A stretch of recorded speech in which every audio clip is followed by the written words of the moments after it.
So, have you ever wanted to make a really good support build to play with your friends, but then you remember that you have no friends that play this game? Well, GGG got you covered this league because with Mercenaries you have your own friend that can play with you all the time you want. The goal of this build is to focus on your own survivability while buffing your Mercenary so he can be really tanky and deal considerable amount of damage. This build started as kind of a joke between me and my friends. I said that I wanted to make a build that used one of the link skills. Our link skill of choice will be Flame Link, which adds fire damage based on the gem level and also adds fire damage based on 5% of your maximum life. So of course we will be kind of stacking life in this build. This build shouldn't be taken very seriously, but I'm kind of surprised that it can actually do T16 maps with a little bit of juice. I think the pros of this build is that it is really fast for clearing and it uses very few buttons and your mercenary can become really tanky. And of course, this is a very off-meta build, so items will be quite easy to find or to craft yourself, maybe. And of course, if you do have friends that are playing with fire builds like Righteous Fire or Volcanic Fissure of Snaking, this can be quite a good support for them. As a cons for this build, the single target is not really good, so you won't be bossing at all. And as you're doing 0 damage, if your mercenary dies, your map is gone because you can't bring him back to that same map. Also, even though you have few buttons to press, you still have to apply Flame Link manually because link skills cannot be triggered by anything. Also, be mindful that this is a crazy build on purpose. If you want to be efficient on your clearing, there are better options out there. So let's see how this build works. First of all, let's see how this character does without the mercenary. Here I'm in the campaign in a level 67 area, and the character is already level 94. You can't even kill the blue mobs.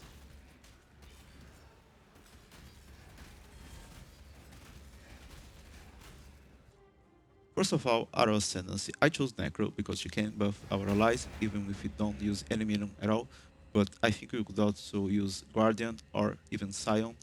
Scion is good because you can get the Necro Ascendancy and the Guardian, or maybe even Deadeye if you want to give Tailwind to your allies. With Necro, we can give our allies increased attack and cast speed for each of our auras, and also increased damage and elemental resistances. We can give them mana and energy shield regen if we have corpses around us. Corpses can also give us more damage and make our enemies deal reduced damage. Our last point in Ascendance can also make our offering skills affect us. And this is really good because we have a lot of options for offerings, but I'm choosing Bone Offering, which gives us additional block chance and also life regen when we block. Our general playstyle will be applying Flame Link to our Mercenary, then jumping into packs, spinning with a Cyclone, then getting out of it and letting the Mercenary do all the damage. You have to remember that Flame Link has a duration, it doesn't last forever, so you'll be needing to be applying it every few seconds so your Mercenary has the damage, the full damage output all the time. Our main movement options will be Shield Shard and Frost Blink, and we'll be using Cyclone all the time. We are using Cyclone for a cast while channeling setup by triggering Desecrate and Bone Offering, so we'll be generating and consuming corpses all the time. We don't actually need to be doing that non-stop, so we can stop doing the Cyclone every few seconds, but at least every 5 seconds we should be triggering our Bone Offering again. We actually want to be inside the enemy packs all the time because we have so much life and so much survivability. We probably won't die. And even though we don't deal damage, by blocking enemy hits we can get life regeneration from Bone Offering. We can also spread shocks to our enemies from the Tempest Shield and the Glove Implicit. Hitting enemies can also apply fire exposure from the other Glove Implicit. And by getting hit, we can regenerate our flasks way faster. Our gear is mostly rares, and we are trying to get maximum life on anything we can. It shouldn't be hard to meet your attribute requirements, and as I'm running Purity of Elements Aura, it is very easy to cap on all resistance, but even if you drop it to use another aura, it shouldn't be that hard to cap on elemental resistances. A shield with high block chance is really good because using Tempest Shield and Spec on some points in R3, you can get max attack block chance and spell block chance during the Bone Offering buff. Since our Tempest shield can shock enemies and shocked enemies take more damage, being able to spread our shock from our glove implicit can be nice. And by inflicting fire exposure from the glove, we can also drop the Link Mastery from the passive tree. Our Flaming Link scales its damage from our maximum life, but also from its gem level. So we want to give it levels from anywhere we can. We can use Empower support, we can use mods in our Amulet, and even weapons like this one, the Consuming Dark, that gives 1 level, or even the Dark Seer that gives 2 levels. As you can see in the tooltip, my Flame Link is already giving a lot of damage, and I still have ways to give the gem more levels. The flask setup is optimized for damage, survivability, and a little bit of QOL with movement speed, phasing, and item rarity. All the flasks are automated for use when charges are full, and all of them have the mod to gain charges when we are hit. This might feel a little bit strange, but by using this unique belt, our flasks apply their effects to our linked targets, so our mercenaries basically can use our flasks. The last unique item I'm using is the Chaos Heart body armor for its flat life. And as you can see in the rest of my gear, I'm just prioritizing maximum life and survivability. Even my amulet anoint is increasing maximum life. To be fair, I'm not sure if you really need that much life. It is good for your survivability, it is more damage, but it might be too much. You could also exchange Chaos Heart for another armor that could give you more survivability. At the moment of recording this video, I'm the Necro with more life in PoE.Ninja, and by a large margin, and I think that's because you probably don't need that much life. And now for our auras, I'm running Anger, Tempest Shield, and Spirit of Elements from our mana. You might want to change that based on what auras your Mercenary has. I'm also running an Arrogant setup with Precision, Clarity, and Vitality. We don't actually need Clarity, that's why I leave it at gem level 1. But remember, the Necro Ascendancy gives us 3% increased cast and attack speed for each aura we have. I'm also running castman damage taken with Immortal Call for a little bit of extra tankiness. And since we have so much life, we don't need to leave our castman damage taken at level 1. As you can see, we have 13k of life, so we'll be triggering castman damage taken all the time anyways. As for the Pantheon, I still haven't even upgraded them, but I like Soul of the Brian King for the QL, but Soul of Lunaris or Soul of Arakalis seem good too. And for the Minor God, I think Soul of Critical is nice for the physical damage reduction. Oshakari seems like a good option too. As for our passive tree, you want to be taking the link nodes, the link wheels, not necessarily the masteries, but the masteries are good if you are leveling, like if you don't have the exposure on glows, for example. And the points are good for the buffs, but especially this one that gives us 2 level to all link skills. And remember, you can also take this minion defense wheel and the mastery to be able to link to your minions. And to max out our block chance, we are taking the 2 wheels, the one for spell block and the one for attack block. You might need the extra points if your shield doesn't have as much high block chance. We also get some reservation efficiency nodes and some aura effect nodes, and the rest is basically just maximum life. We want to max out our life the most we can, and we are taking all the wheels for all the masteries because even though some of the life masters are basically useless for us, when we have all of the 6 masteries, we can get the one that gives us 10% more maximum life, and that is really, really good for us. I'm not running any cluster jewel, but I think a really good and very expensive upgrade would be a Megalomaniac with 3 life passives.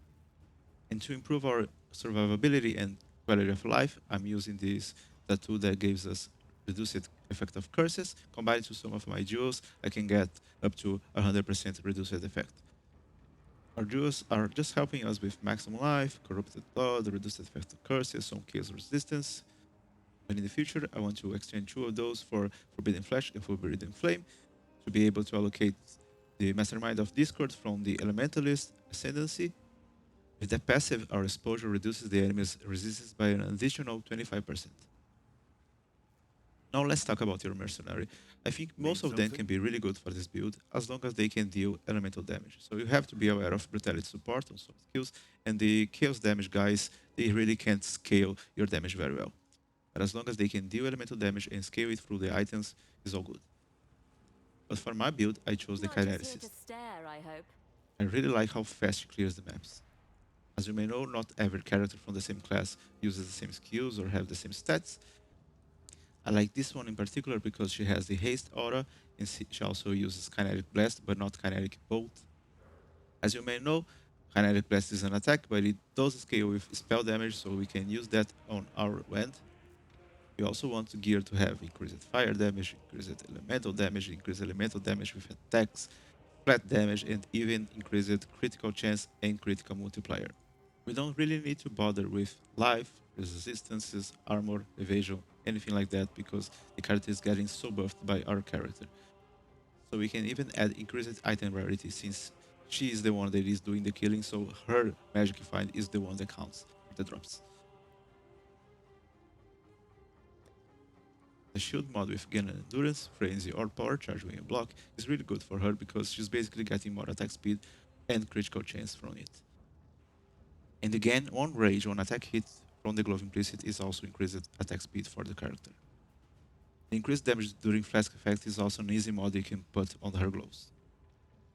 For the belt, I'm choosing Darkness and Throne because with that we can add 2 Abyssal Jewels, each one with 1 attack speed and 2 added fire damage I've modifiers. made do with worse. For the armor, I'm using the Hunter Influence one, so you can apply an additional curse, and then I have 2 rings, each one with a different curse. You have to be aware that even with the armor and one of the rings, if the Mercenary sees that the enemy is cursed, she won't be casting her curse, so you need the 2 rings so she can actually apply 2 curses. I'm also anointing the amulet for increased elemental damage. Some things I think you must remember. You must apply Flame Link manually. Just do it every few seconds so you don't risk it to have it expire on your character and lose your damage. Since the Mercenary is always teleporting right next to you, you don't have to worry about it breaking the link from the distance like it would happen with a minion or another player. Proximity shields are kinda messy because sometimes the Mercenary will attack from outside of the shield. But what you can do is enter inside the bubble and then use the button to order me so the Mercenary will teleport right next to you and then he will start attacking the enemy. You can also use the order button to get your Mercenary out of some really bad situations. The Mercenary gets really tanky. Some bosses like Ether can do slams that take out a really big chunk of my life pool, but the Mercenary can just be there and take the hit to the face and the health bar doesn't even move. And about item rarity, I'm not sure, but I'm quite confident by the way that it is worded that the altars that give quantity and rarity wouldn't work on our setup because they worked for the player and we are stacking rarity into the Mercenary. So that's it. I hope you liked my crazy build and see you next time.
me then.